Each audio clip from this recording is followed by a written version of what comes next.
பெண்ணை விரும்புகிறார்கள், பெண் அந்த ஆணை விரும்புகிறார்கள். அதன் பேரில் ஊர் சுற்றுறாங்க, அதன் பேரில் படிப்பில் கவனம் இல்லாமல் சென்று விடுகிறார்கள். அவங்க ரெண்டு பேருமா சேர்ந்து சினிமா தியேட்டருக்கு போகிறது, இருவருமாக சேர்ந்து கடை வீதிகளுக்கு செல்வது, இருவருமாக சேர்ந்து பார்க்குக்கு செல்வது, இப்படியான ஒரு போக்கை இன்றைய சமூகம் 2K கிட்ஸு 2K ஃபேஷன் அப்படிங்கிற பேரில் கடைபிடிக்கிறாங்க. இது மார்க்கம் அனுமதிக்கக்கூடிய ஒரு காரியம் அல்ல. இஸ்லாம் இந்த செயலை அனுமதிக்கவில்லை. இஸ்லாம் அனுமதிக்கவில்லை என்பது ஒரு புறம் வைப்போம். நம்ம பெற்றோர் அனுமதிப்பாங்களா? அப்படி யோசிச்சு பாருங்க. இஸ்லாம் அனுமதிக்கவில்லை, அதில் எந்த சந்தேகமும் இல்லை. நீங்கள் எந்த பெற்றோர் இந்த செயலை அனுமதிப்பார்கள்?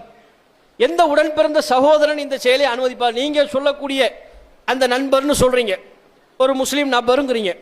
நம்ம கேள்வி நீங்கள் இப்படி கேளுங்க, அந்த முஸ்லீம் நண்பருடைய தங்கை, அவங்களுடைய உடன் பிறந்த சகோதரி ஒரு ஆணை விரும்புவதையோ, அந்த ஆணோட சினிமாக்களுக்கு செல்வது, அந்த ஆணோடு கடை வீதிகளுக்கு செல்வது, பார்க்கிற்கு செல்வதை உடன் பிறந்த ஒரு சகோதரனாக அந்த ஆண் விரும்புவாரா? சகித்துக் கொள்வாரா?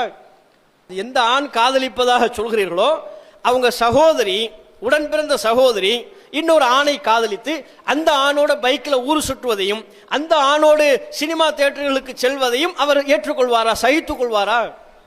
யாருமே இதை நம்ம விரும்ப மாட்டோம். அது அந்த பருவத்தில் ஏற்படக்கூடிய ஒரு கிளர்ச்சி. பொதுவாக இயற்கையில இறைவன் நமக்கு ஆண் பெண் எதிர்பாலின ஈர்ப்பை இறைவன் நமக்கு தந்திருக்கிறான். ஆண் என்றால் குறிப்பிட்ட பருவத்தில் பெண்ணின் மீது ஈர்ப்பு வரும், பெண்ணுன்னு சொன்னா குறிப்பிட்ட பருவத்தில் ஆண் மீது ஈர்ப்பு வரும்.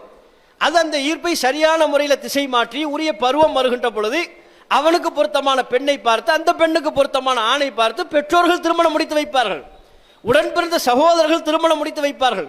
அதுக்கு தானே அவங்க இருக்கிறாங்க. அல்லது அந்த ஆணுக்கோ பெண்ணுக்கோ யாரையும் பிடித்திருக்கிறது என்றால் பெற்றோர்கிட்ட போய் சொல்லணும், எனக்கு இந்த பெண்ணை பிடித்திருக்கிறது, எனக்கு இந்த ஆண் மீது விருப்பமாக இருக்கிறது, நீங்க அவங்க குடும்பத்தாட்ட பேசி எனக்கு கல்யாணம் பண்ணி ஏற்பாடு பண்ணுங்க, பெற்றோர்கிட்ட சொல்லலாம். அதை விட்டு அவர்களே தங்களுக்கு மத்தியில் தங்களுடைய அன்பை பரிமாறிக்கொள்கிறோங்கிற பேர்ல இவர் இந்த கிரீட்டிங்ஸ் கார்டு கொடுக்கறதும், ஹார்ட் வச்சு கார்டு கொடுப்பாரு, அதுக்கப்புறம் ஃபோன் நம்பர் பரிமாறுவாரு, அதுக்கப்புறம் நைட்ல போன்ல பேசிக்கிட்டு இருப்பாங்க.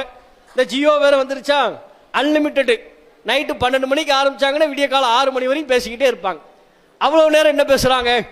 நாட்டில் உள்ள பிரச்சனைகளை பத்தி பேசுறாங்களா? இதுக்கு பேர் காதல்னா எப்படி நம்ம ஏத்துக்கிறது? இதற்கு பேர் அன்பு, லவ்ங்கிற பேருக்கு பின்னால ஒளிஞ்சுக்கிட்டா எப்படி அதை நம்ம ஏற்றுக்கொள்ள முடியும்? விடிய விடிய பேசுவாங்களா? நள்ளிரவு முழுக்க பேசுவாங்களா? என்ன பேசுவாங்க? அந்த அளவுக்கு சமூக சீர்திருத்தத்தை பத்தி பேசுறாங்களா? சமூகத்தில் உள்ள மக்கள்லாம் வேலை வாய்ப்பு இல்லாமல் இளைஞர்கள் திண்டாடுறாங்க, நம்ம என்ன பண்ணலாம், ஒரு ஐடியா சொல்லு, அப்படியா கேட்குறாங்க? இவரே வேலை இல்லாமல் இருப்பார், இவர் தம்முடைய எதிர்காலத்தை கணிக்க தவறி இருப்பார். அப்போ என்ன சொல்ல வரோம்னா, படிக்கிற காலத்தில் படிக்கணும். பெற்றோர்கள் அதற்கு தான் சிரமப்படுறாங்க.